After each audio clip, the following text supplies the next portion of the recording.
Assalamualaikum warahmatullahi wabarakatuh. Halo Ananda Ustazah yang soleh. Bagaimana kabarnya?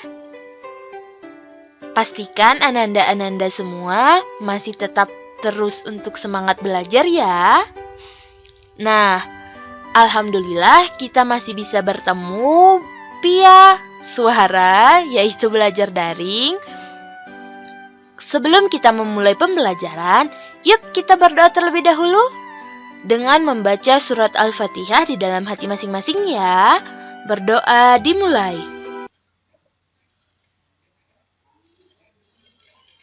Berdoa selesai.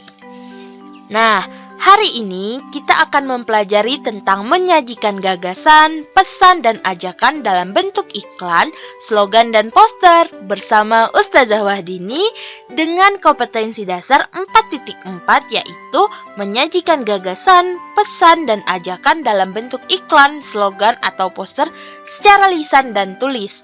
Dengan tujuan pembelajaran, diharapkan Ananda mampu untuk mengetahui cara menuangkan gagasan, pesan, dan ajakan ke dalam teks iklan, slogan, dan poster. Yang kedua, diharapkan Ananda mampu membuat dan menuliskan iklan, slogan, maupun poster. Nah, minggu lalu sebelum kita UTS, kita sudah mempelajari tentang menelaah pola penyajian teks iklan. Masih ada yang ingat nggak dengan materi minggu lalu? Ayo siapa? Nah, bagus sekali jika masih ada yang mengingat ataupun memahami materi minggu lalu. Jadi, di dalam menyajikan itu ada beberapa aspek yang perlu kita perhatikan ya. Nah, kali ini kita akan mempelajari bagaimana cara membuat sebuah iklan. Nah, posisikan nih kita sebagai orang yang membuat apa yang akan kita iklankan seperti itu. Nah, yang pertama, kalian lihat dulu di bagian gambarnya. Kira-kira di bagian gambar ini itu termasuk apa? Termasuk iklan produk kan? Nah, kita juga bisa membuat iklan seperti gambar di samping. Mau tahu gimana caranya? Nah, yang pertama itu kita harus tentukan topik dan tujuannya.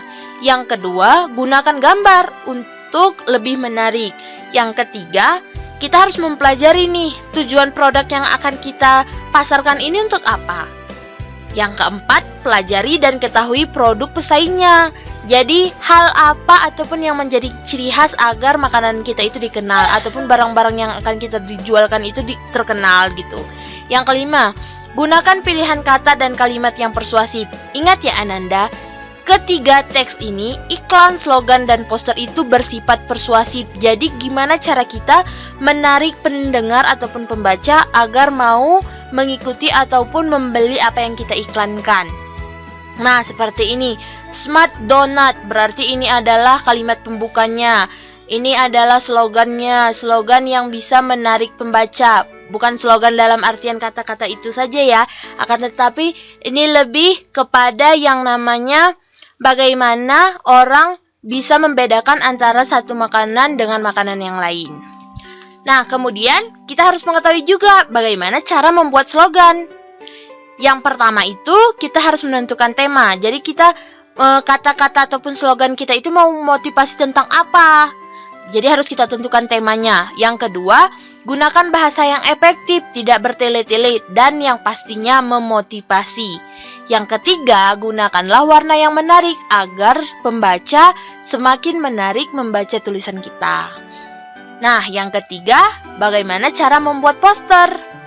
Nah, membuat poster, kita harus daftarkanlah dulu butir-butir yang dituliskan. Maksudnya, rincikan ataupun deskripsikan dulu kayak apa-apa saja yang perlu kita tulis. Yang kedua, gunakan gambar yang bertujuan mengajak imbauan edukasi lebih yakin gitu pembacanya dengan apa yang kita sampaikan. Yang ketiga, susunlah teks dengan bahasa yang baik dan benar. Yang keempat, ingat ya Ananda, poster itu hanya dipajang di tempat-tempat umum seperti jalan raya, gedung-gedung besar, dan lain sebagainya. Nah, Untuk kesimpulan materi kita kali ini, dalam menyusun iklan, slogan, dan poster, kita diharapkan dapat bersikap jujur. Kenapa? Karena tulisan kita itu haruslah bersifat objektif dan apa adanya. Dan iklan itu harus menyatakan keunggulan-keunggulan produk agar seseorang ataupun halayak ramai tertarik dengan apa yang kita promosikan ataupun imbaukan gitu. Yang keempat, bahasa yang digunakan itu harus sopan, halus, dan tidak menyinggung. Nah, kita juga sudah diperintahkan oleh Allah Subhanahu wa Ta'ala bahwa kita itu haruslah mempergunakan waktu dengan sebaik-baiknya. Janganlah pergunakan waktu senggangmu untuk hal-hal yang tidak bermanfaat. Jadi kita itu diwajibkan untuk terus bekerja untuk bisa yang namanya mencukupi kehidupan kita. Kalau kita hanya mengharapkan dari orang atau mengharapkan dari Allah, contohnya cuman berharap, ya Allah aku pengen kaya, aku pengen ini, cuman gak ada usaha dari kita, mau dapat dari mana?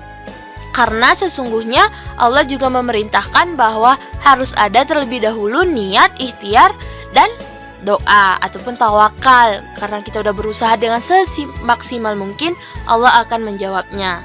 Hal ini telah ada dalam Quran surat Al-Insyirah ayat 7 dan 8, di mana maka apabila kamu telah selesai dari suatu urusan, kerjakanlah dengan sungguh-sungguh urusan yang lain, dan hanya kepada Tuhanmu lah hendaknya kamu berharap. Nah, jadi kita harus berusaha dulu semaksimal mungkin. Jadi untuk hasilnya serahkan sama Allah. Contohnya juga seperti kita belajar dengan tekun, dengan sebaik-baiknya, bukan hanya asal dengar, asal baca, tapi tidak memahami. Itu sama saja masuk kanan, keluar kiri. Jadi kita coba memahami dengan baik apa yang dikatakan oleh ustazah-ustazahnya. Nah, oke Ananda semua. Nah, selalu ingat ya untuk menjaga kesehatan dan kebersihan, menebarkan kebaikan antar sesama, terus semangat dalam belajar, dan melaksanakan sholat wajib 5 kali dalam sehari. Sampai jumpa di pertemuan selanjutnya Nanda dan Ustazah yang soleh. Wassalamualaikum warahmatullahi wabarakatuh.